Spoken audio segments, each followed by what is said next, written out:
Tonight, the Middle East is facing a dramatic and uncertain moment. Just 48 hours after US strikes targeted Iran's top leadership, the situation is rapidly evolving and the world is watching closely. President Donald Trump says the United States is ahead of schedule in its operation against Iran. But what exactly does that mean, and what is the long-term plan? In the first 24 hours of the operation, US forces launched a massive wave of strikes that reportedly eliminated key figures within Iran's leadership structure. Among those said to be killed were the supreme leader, senior commanders of the Islamic Revolutionary Guard Corps, the defense minister, and top intelligence officials. The scale of the operation represents one of the most aggressive actions taken by the United States against Iran since the 1979 revolution. President Trump framed the strikes as an effort to give the Iranian people an opportunity to replace their regime. It's a bold objective, one that goes far beyond a limited military response. But removing leadership from the air is one thing. Reshaping a nation's political future is something else entirely.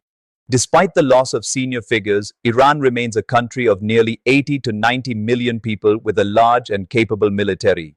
US officials acknowledge that while leadership has been decapitated at the top, Iran still possesses thousands of ballistic missiles and retains significant military infrastructure. Retaliatory strikes have already begun, signaling that Iran's command structure, though shaken, is not completely paralyzed. According to US officials, the decision to launch the strikes came after intelligence assessments concluded that Iran was not willing to abandon its pursuit of a nuclear weapon and would not seriously negotiate limits on its ballistic missile program. Talks that were expected to continue in Vienna reportedly were not progressing in the direction Washington wanted. Some reports also suggest that regional allies, including Saudi Arabia and Israel, encouraged decisive action, arguing that the timing was strategically favorable. Still, questions remain about what happens next. Military analysts warn that while initiating a war can be swift, ending one is far more complicated. Destroying naval assets, targeting missile systems, and striking nuclear facilities may weaken a regime's capabilities. But regime change, particularly without boots on the ground, is historically rare.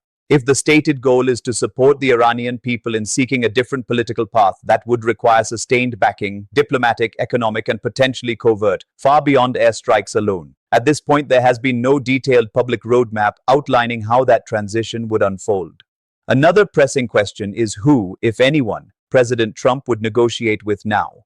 Reports indicate that a senior regime figure, Ali Larijani, had been designated to coordinate policy in the event of the supreme leader's death. He is considered experienced, politically savvy, and deeply hardline. Engaging with him could provide stability in the short term, but it might also legitimize elements of the same system the strikes sought to dismantle. It is also unclear whether Iran would even be willing to return to talks so soon after such sweeping attacks on its leadership and infrastructure. Diplomatic channels appear frozen for now, though the president has indicated he is always open to negotiations.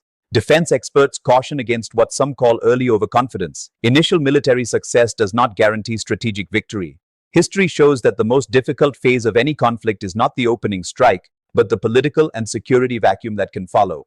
As of now, no one can say with certainty how long US involvement might last. There are too many variables: internal power struggles within Iran, the scope of retaliatory actions, regional reactions, and the willingness of Congress and the American public to support a prolonged engagement. For the moment, the administration maintains that the operation is moving in a positive direction. But beyond the rhetoric, the central question remains: what is the end game? The coming days will be critical in determining whether this becomes a short, intense confrontation followed by negotiations, or the beginning of a longer and more unpredictable chapter in US-Iran relations.